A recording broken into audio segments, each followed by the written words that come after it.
Ce que je voudrais dire concernant la réforme des institutions, il faut d'abord dire que tout est parti déjà de Benno Siggil Sénégal. Et comme vous vous en souvenez, nous-mêmes, nous n'étions dans aucune institution et nous avons pensé qu'il nous fallait trouver une plateforme pour nous adresser aux Sénégalais, pour discuter avec les Sénégalais, pour échanger avec les Sénégalais. Et nous nous sommes dit qu'il était temps peut-être de faire le point depuis l'indépendance, où est-ce qu'on en est du point de vue économique, social et institutionnel. Donc la partie institutionnelle n'était qu'une partie, parce qu'il s'agit d'une véritable refondation. Et ce travail, on l'a poursuivi et on y a déjà travaillé au niveau de Benno Siggil Sénégal, où on avait déjà un projet de constitution qui ressemble beaucoup d'ailleurs au projet actuel, à l'avant-projet actuel. Alors, pour vous dire que, d'abord, clarifier un certain nombre de choses. Je suis contre la politique du tout ou rien. On ne peut pas dire, on a des propositions, il faut que l'ensemble de ces propositions soient réalisées d'un coup, en même temps, ici et maintenant. Si on le fait, je pense qu'on n'ira pas loin. Par contre, ce qu'on peut faire, c'est qu'on a un ensemble de propositions. Ce n'est pas l'un d'entre nous qui a été élu président de la République, c'est Macky Sall qui a été élu président de la République.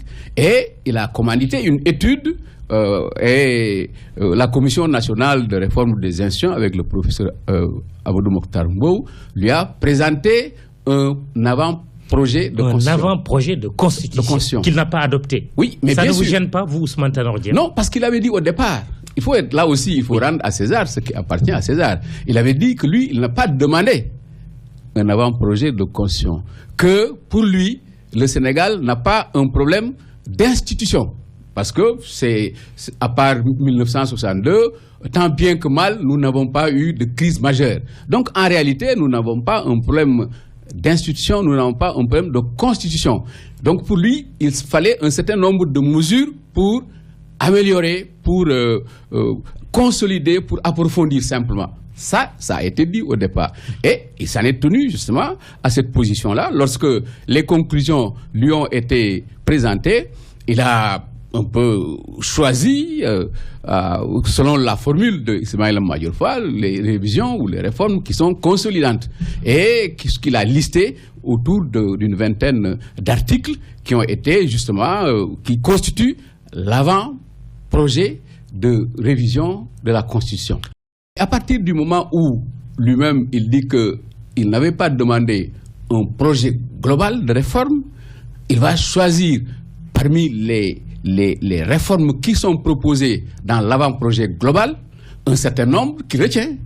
Maintenant, ça, c'est chacun, probablement, à sa place. Je n'aurais pas retenu exactement les mêmes choses. Un autre aussi n'aurait pas retenu la même chose. Oui, Ibrahima Fall, par exemple, est très radical en disant même qu'il appelle à voter non. Oui. Son parti, en tout cas, voilà. Au thème. Donc, moi, je conçois parfaitement que sur une question comme celle-là, que l'on puisse avoir des points de vue différents. Mais moi, je retiens que, quand même, sur un certain nombre de questions, il a choisi de réviser la Constitution actuelle dans le sens de consolider et d'approfondir la démocratie, de renforcer les pouvoirs du Conseil constitutionnel et de renforcer les pouvoirs de l'Assemblée et un peu d'aborder un certain nombre de questions qui sont relatives soit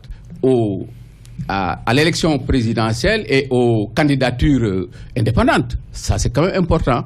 La modernisation des partis politiques, les droits des citoyens, les libertés. Il y a donc un certain nombre de points la sur lesquels... La réduction de son mandat aussi. En se l'appliquant. Exactement. Et ça aussi, vous l'avez retenu? Je l'ai retenu et je l'en félicite parce que aujourd'hui, sur cette question-là, il a respecté son engagement. Son engagement, c'était de proposer au peuple, c'est ça qu'il fait, il propose au peuple que le mandat du président est de 5 ans. Ce mandat est renouvelable une fois, et cette révision s'applique au mandat en cours. Donc il se l'applique lui-même. C'est ça qu'il veut proposer au peuple